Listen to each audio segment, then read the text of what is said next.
उद्धव ठाकरेंनी त्यांच्या पक्षाचा रिमोट कंट्रोल काँग्रेसच्या हाती दिला। पंतप्रधान मोदींची टीका, तर राहुल गांधींनी बाळासाहेबांना हिंदू हृदय सम्राट म्हणून दाखवावं, मोदींचं आव्हान। मोदी जात गणना करणार नसतील तर काँग्रेस करेल, आरक्षणाची 50% मर्यादाही तोडू, नांदेडमधल्या सभेतून राहुल गांधींचं मोठं विधान। राज्यात महायुतीचं सरकार आल्यास शेतकऱ्यांचा 7/12 कोरा करणार, अकोल्यातून उपमुख्यमंत्री देवेंद्र फडणवीसांची मोठी घोषणा, संपूर्ण कर्जमाफी देण्याचं आश्वासन।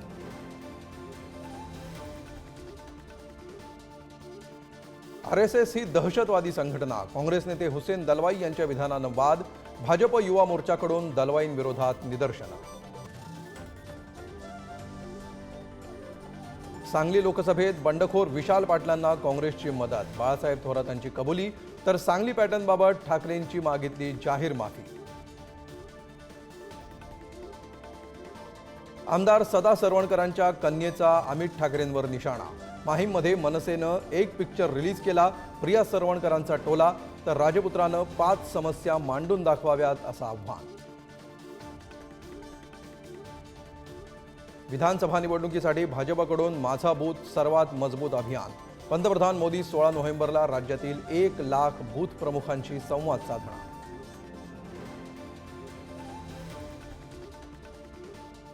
कर्नाटकात काँग्रेसचं सरकार पाडण्यासाठी भाजपकडून आमदारांना 50 कोटींची ऑफर, मुख्यमंत्री सिद्धरामय्यांचा आरोप, तर महाराष्ट्रातल्या लुटीचा पैसा भाजपकडून कर्नाटकात, नाना पटोलेंची टीका।